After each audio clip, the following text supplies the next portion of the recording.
Alhamdulillahi Rabbil Alamin. Wabihi nasta'inuhu ala umuri dunya waddin. Wassalatu wassalamu ala ashrafil anbiya'i wal mursalin wa ala alihi wa ashabihi ajma'in. Ashhadu an la ilaha illallah wahdahu la syarikalah wa ashhadu anna Muhammadan abduhu wa rasuluh. Allahumma salli wa sallim wa barik ala Muhammadin wa ala alihi wa ashabihi ajma'in.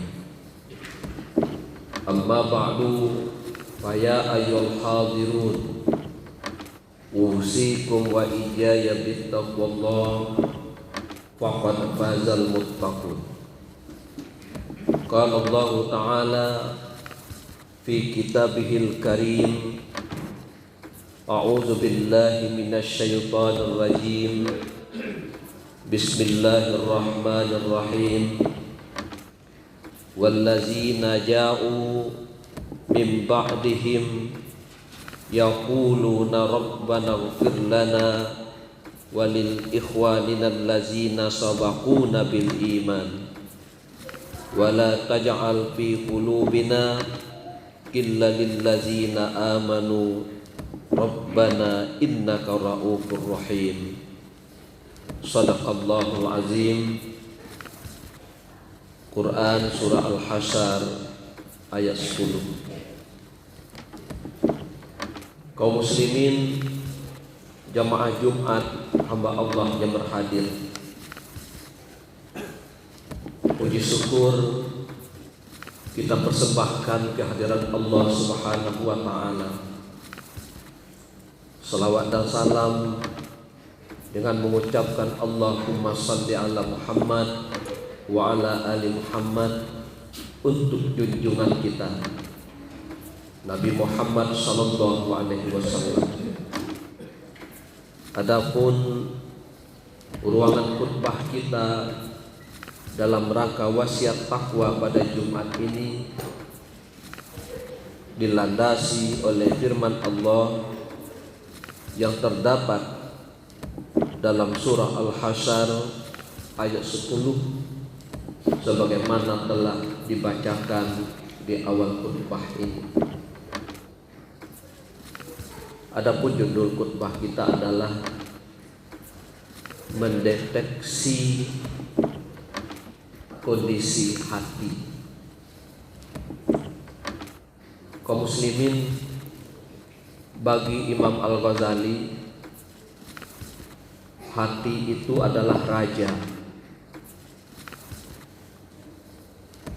Kata Nabi, apabila hati itu baik, maka seluruh aktivitas kehidupan ikut membaik. Kalau begitu logikanya, kalau kehidupan kita kurang baik, maka cepat-cepatlah kita mendeteksi bagaimana kondisi hati kita. Apakah sedang sakit? Apakah sedang terganggu? Apakah sedang lalai? Atau bagaimana? Apakah sampai sudah mengalami hati yang mati? Jemaah Jumat yang dirahmati oleh Allah, salah satu cara untuk mendeteksi, mengetahui bagaimana kondisi hati kita, berulang kali kita mendengar, seringkali kita menyimak pembicaraan dari para hukama, pembicaraan daripada mubalik atau guru-guru kita. Apakah dalam pelajaran atau mungkin di perjalanan atau mungkin dalam pergaulan. Kita bisa melihat dan bisa merasakan Di antara tanda dari hati yang baik itu, hati yang bersih, itu akan mempengaruhi kepada kesehatan jiwa. Di mana kita tahu, kita bisa mengetahui dari apa yang kita dengar. Yang kita dengar itu suara, yang kita dengar itu bahasa, yang kita dengar itu adalah kata-kata atau ucapan. Seringkali kita mengucapkan sesuatu tergantung kepada kondisi hati kita. Manakala hati kita dalam keadaan nyaman, dalam keadaan damai, jiwa akan tenteram. Maka kalimat demi kalimat yang muncul dari lisan kita adalah kalimat-kalimat yang menyenangkan bagi para pendengar. Tetapi sebaliknya, ketika hati kita terganggu, perasaan kita pasti tidak nyaman. Ketika perasaan tidak nyaman, maka ucapan kita secara spontan muncul, mungkin sumpah serapah, mungkin kalimat-kalimat yang menyakitkan lawan berbicara. Ini yang pertama. Yang kedua, kita menengok dari segi kekusukan dalam beribadah, bermunajat kepada Allah. Hanya orang-orang yang merasakan kedamaian, ketenteraman, yang akan merasakan khusyuk dalam berubudiyah. Hati-hati yang lalai, hati yang resah, hati yang gelisah, sulit mendapatkan kenyamanan untuk beribadah. Maka kaum muslimin, ada baiknya kita menengok diri kita masing-masing. Apakah setelah berubudiyah itu, setelah berdoa kepada Allah, apakah jiwa kita nyaman bersama dengan Allah? Ketika hati kita sakit, hati kita terganggu oleh berbagai hal, maka ketika itu kita tidak pernah merasakan kehadiran Allah dalam kehidupan. Walaupun sesungguhnya nikmat, rahmat, sehat, kuat, kesempatan, peluang, kita tidak pernah merasakan bahwa itu adalah anugerah terbesar yang diberikan oleh Allah untuk kita. Kenapa kita tidak merasakan hati kita sedang mengalami gangguan, hati kita terhijab, hikmah tidak pernah dapat? Kita bisa belajar dari pengalaman hidup keseharian kaum muslimin. Seorang intelek, seorang tokoh, apa yang diucapkannya?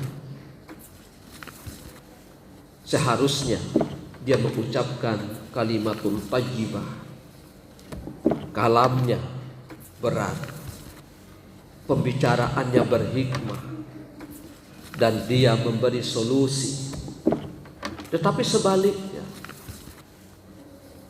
mereka yang tahu, mereka yang seharusnya tempat bertanya, mereka tidak bisa memberikan apa-apa. Ada apa dalam kehidupan? Salah satu jawabannya adalah hikmah sudah tercabut dari hati orang mukmin, sehingga tidak bisa lagi berpikir logis, tidak bisa memberikan solusi, padahal dia yang mengajarkan, padahal dia yang mengutarakan. Ini akibat dari kondisi hati yang bermasalah. Kaum muslimin, Allah gambarkan dalam Al-Quran, dan mungkin ini perlu kita pelajari dan kita dalami, bagaimana bersihnya hati kaum Ansar terhadap kaum Muhajirin di saat hijrah. Allah katakan, wallazina ja'u min ba'dihim, dan orang-orang yang datang setelah mereka, yaitu kaum Muhajirin dan Ansar.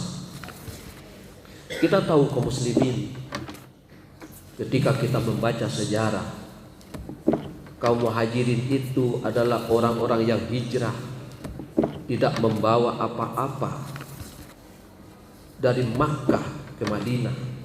Dia bersama Rasul. Dia tinggalkan kemewahannya, dia tinggalkan ternaknya, dia tinggalkan rumah-rumahnya. Mereka tidak membawa apa-apa. Mereka hidup secara sederhana, yang dikenal dalam kajian tasawuf itu dengan gerakan zuhud. Para zahid yang dicontohkan oleh Rasulullah dan para sahabatnya, dia tidak rakus terhadap kehidupan dunia. Kenapa mereka tidak rakus? Karena memang begitu keadaannya. Mereka tidak punya sawah ladang di Madinah. Dia tidak membawa harta yang banyak dari Makkah, karena mereka pergi hijrah bersama Rasul. Mereka meneladani bagaimana Nabi hidup. Mereka butuh dunia, tetapi dunia itu tidak memperbudak kehidupannya dan tidak melalaikan. Dia ambil kepentingan dunia untuk mendekatkan diri kepada Allah. Maka terbuka pintu hati mereka, sehingga kaum Ansar, orang-orang yang menolong, dicabut oleh Allah dari hatinya rasa dengki, rasa tidak senang. Maka apa yang mereka lakukan? Yaquluna, mereka itu berdoa kepada Allah, Rabbana ighfir lana wa li ikhwanina allazina sabaquna bil iman. Tuhan kami, ampuni kami dan ampuni pula saudara-saudara kami yang lebih dahuluan beriman dari kami. Wala taj'al fi qulubina ghillan lil ladzina amanu, dan jangan engkau buat hati kami iri, dengki terhadap orang-orang yang beriman. Rabbana innaka ra'ufur rahim, ya Tuhan kami, sesungguhnya engkau maha penyantun lagi maha penyayang. Ini doanya orang-orang yang bersih hatinya. Khulasahnya apa? Kesimpulannya apa? Orang yang hatinya bersih tidak memiliki sifat dengki.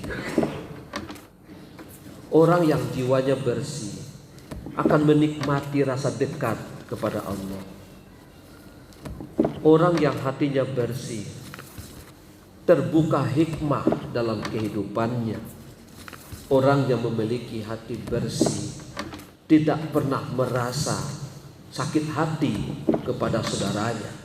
Bahkan mereka saling memberi, saling menolong, saling mengingatkan, saling melindungi. Mudah-mudahan kaum muslimin, kita termasuk orang-orang yang ditakdirkan oleh Allah memiliki hati yang bersih, sebagaimana diberikan oleh Allah kepada kaum Muhajirin dan Ansar. Fa'tabiru ya ulil absar la'allakum turhamun.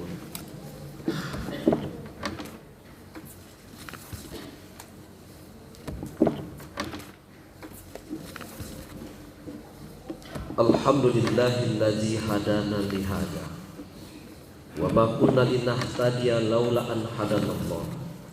Asyhadu an la ilaha illallah wa asyhadu anna Muhammadar Rasulullah.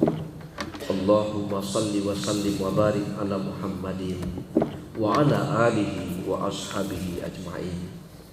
Amma ba'du, fa ya ayyuhal hadirun, usikum wa iyaya bittaqwallah wa ta'atihi la'allakum turhamun.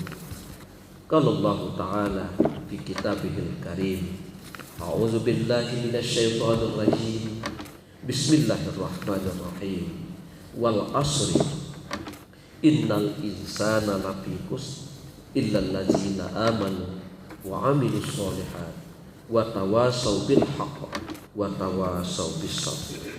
Innallaha wa malaikatahu yusalluna 'alan nabi ya ayyuhallazina amanu sallu 'alaihi wa sallimu taslima. Allahumma shalli 'ala Muhammad wa 'ala ali Muhammad kama shallaita 'ala Ibrahim wa 'ala ali Ibrahim wa barik 'ala Muhammad wa 'ala ali Muhammad kama barakta 'ala Ibrahim wa 'ala ali Ibrahim fil 'alamin innaka Hamidum Majid. Allahumma fil muslimina wal muslimat wal mu'minina wal mu'minat al ahya'i minhum wal amwat innaka ya Allahu sami'un qaribun mujibu da'wat. Amin amin ya qadiyal hajjat. Allahumma rabbana zalamna anfusana wa illam taghfir lana wa tarhamna lanakunanna minal khasirin. Rabbana la tuzigh qulubana ba'da idh hadaitana wa hab lana min ladunka rahmah innaka antal wahhab. Rabbana atina fid dunya hasanah wa fil akhirati hasanah wa qina adzabannar. Walhamdulillahi rabbil alamin.